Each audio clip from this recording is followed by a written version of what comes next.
Here we are back with the 1926 Kissel Brougham, blowing it off with a bunch of air to make sure there's no dust, etc. before painting it.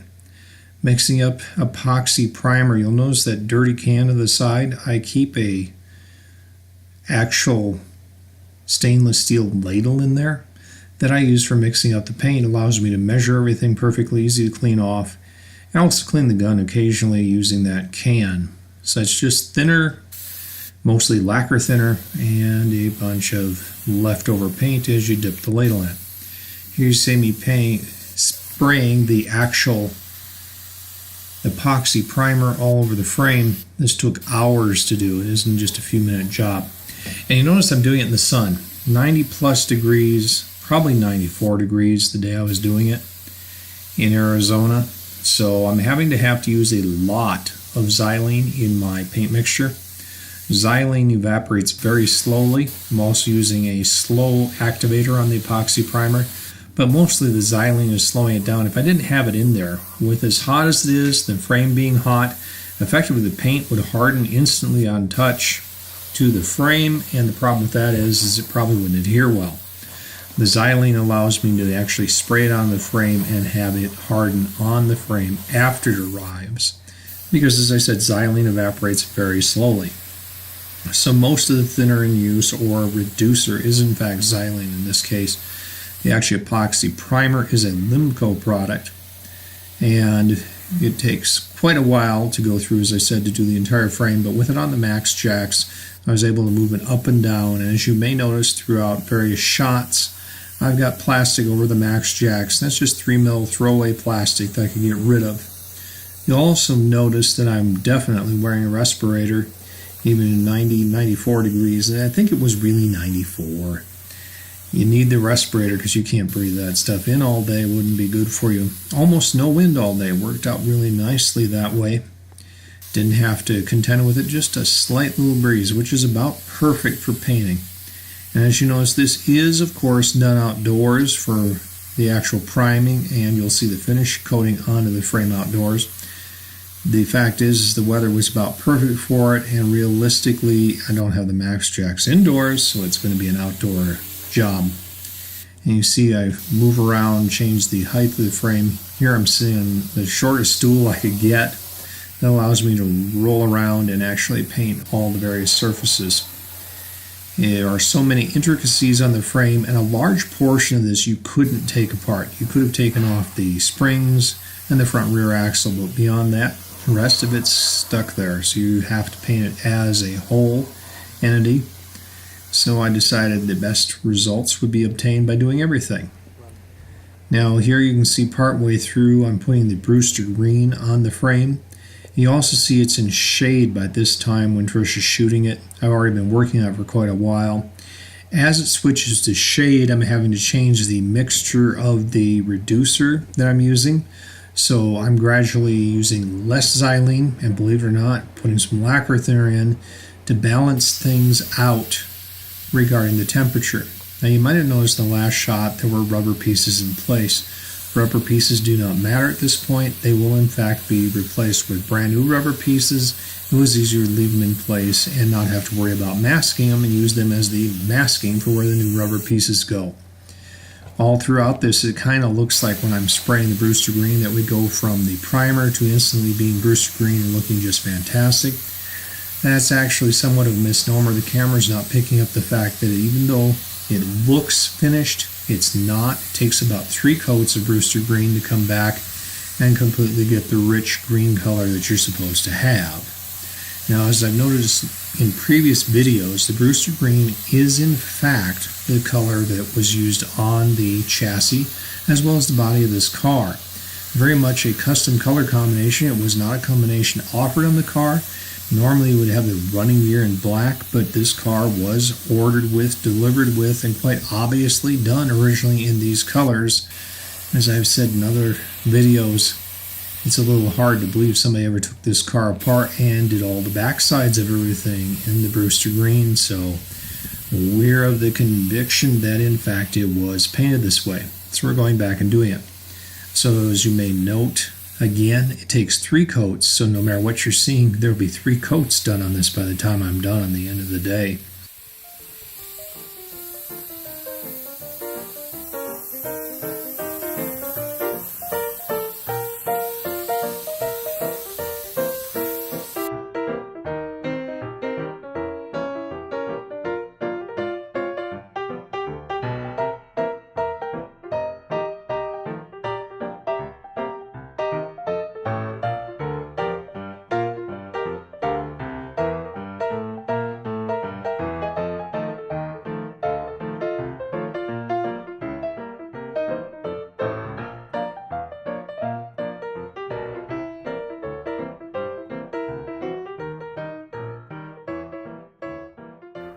Miss Trish wanted an update here on what's been happening with the Kissel Brougham.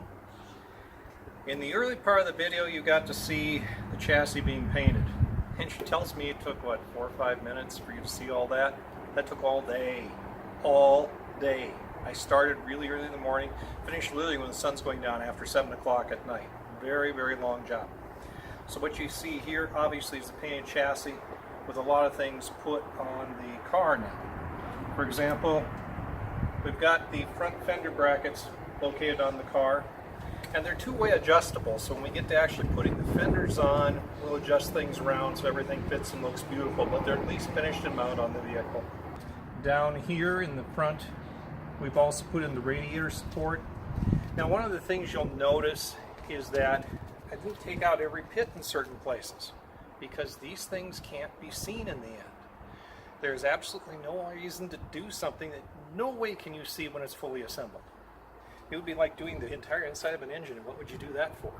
Just to be ridiculous? So it's all about getting it absolutely positively clean and absolutely positively properly painted and assembled. And when we put things together, if it's going to show, it's going to be done gorgeous without pits. If it's not going to show, I'm not going to worry about it. Also, another thing to notice, like on the front of the engine here, you can particularly see a lot of tooling marks that Kissel did originally.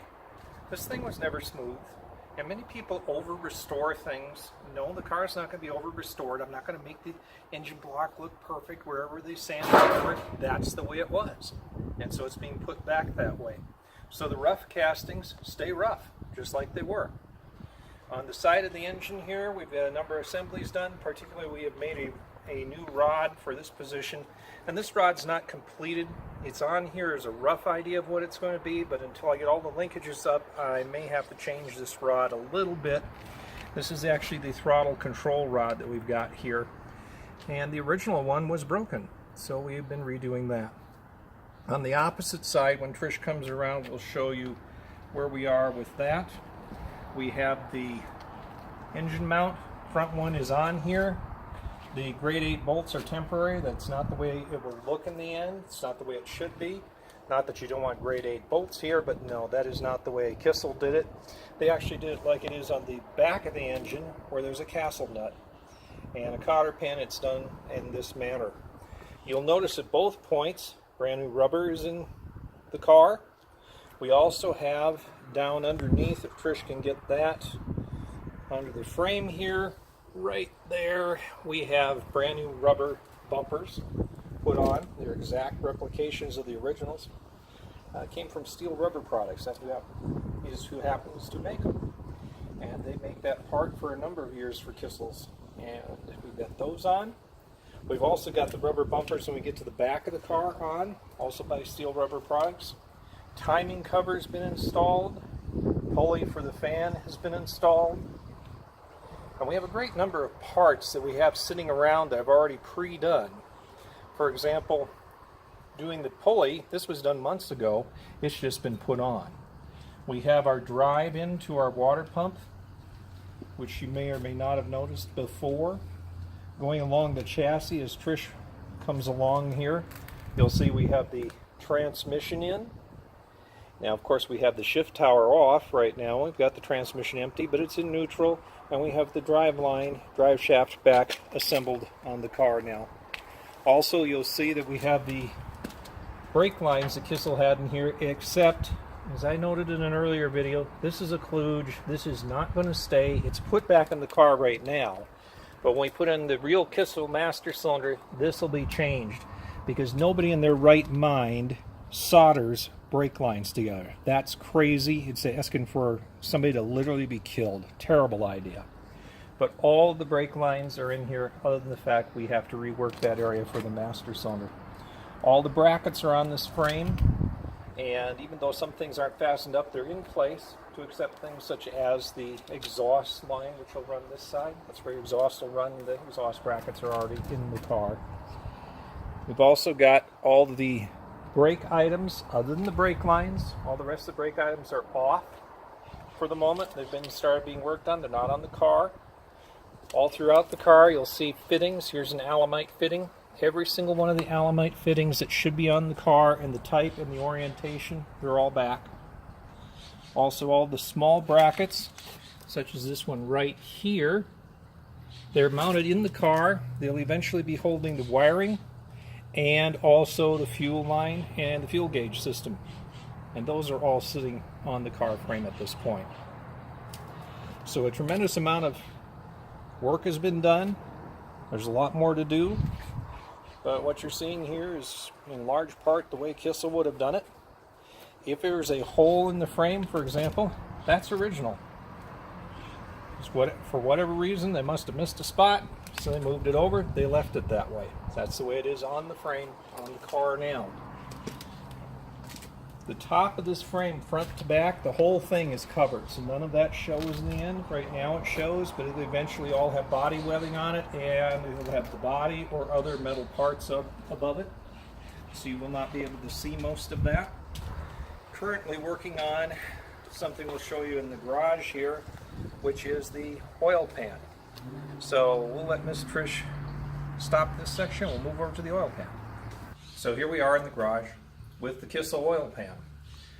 The oil pan, when Kissel made it, it is entirely cast aluminum. It's actually very heavy for the fact that it's aluminum. The flanges up here, 1/4 inch thick, and the wall thickness is about 200 thousandths. So this is quite a heavy piece. Now I'm going to pick it up and flip it so somebody can see what it looks like. There's the bottom of it. You can see that Kissel ribbed the oil pan originally. The interior has been painted with Gliptol. Now that was done because this is a cast oil pan and there's a lot of occlusions, i.e. little pockets that are errors from when it was cast. And this is just to make sure it won't decide to seep oil through some little pocket somewhere to the outside. And that's what the Gliptol's been put on for. Right over here on the back, I have a little more area to put Gliptol on. But there's a little drain hole here, whether people know about it or not. And what goes on is there's a seal that runs on the engine right here that is a rope seal. But as the crankshaft spins, there could be a little drip of oil, and so Kissel put this little area to pick up oil. And you can see there are 4 bolt holes around here. And there's supposed to be a sheet metal piece here. It's missing. So, I had to make one. And this is about 4 hours worth of work to come up with the sheet metal piece that's going to go on here. And that little sheet metal piece allows the catch of any oil drips. And the truth is on the car you virtually can't see it. You have to look up between the bell housing area and the oil pan. You have to have a flashlight and you still pretty much can't see it. But it's extremely necessary, so all the work to make it's been gone into. You cannot buy the thing. It's made of unobtainium, so it had to be made by hand. And in a little bit here this afternoon, I'll actually fit the 2 side holes with the oil pickup and oil return for the filter system. There's also an oil gauge that we'll show you in a future video that will be mounted on here, which will be really nifty. And this whole assembly is going to get put on the car today. So we will be all done with installing the oil pan and hopefully have everything set up so there are no leaks whatsoever. For the rest of the video, Miss Trish tells me she's got a few minutes of close-up stuff for you to look at on the chassis when it was elevated on the max jack, so you can see a lot of the actual details. Have fun!